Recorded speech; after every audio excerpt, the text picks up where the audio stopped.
कौन आपण जानिछंती कि काहींकि शोष लगी थाए जदि जानी नाहंती ताहेले भिडियोटी को शेष जाए देखंतु एही क्वेश्चन्स रो आंसर निहाती जानिजिबे।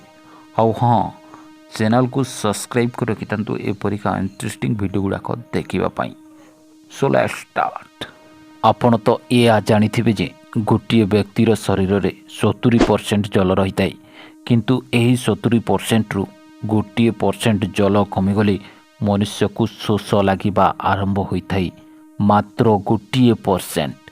सेहीपरि जदि गोटे व्यक्तिर शरीर में 10% जल कमी जाए ताहेले सेही व्यक्ति अस्पष्ट देखिबा आरंभ करे एवं से चेताशून्य हो जाए। प्रकृत में कहिबाकू गले शोष लागिबार गुरुत्वपूर्ण कारण हेउछि शरीरर टिश्यूरे जलर अभाव सत्वे शोष लागि थाए।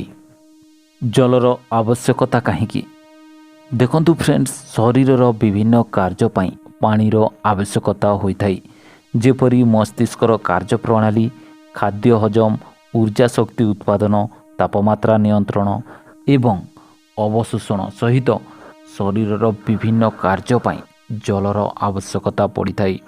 सेहीपरि शरीरर अंग टिश्यू एवं कोषगुड़िक सठिक भाव में कार्य करिबा पाई जलर आवश्यक पड़ी थाए।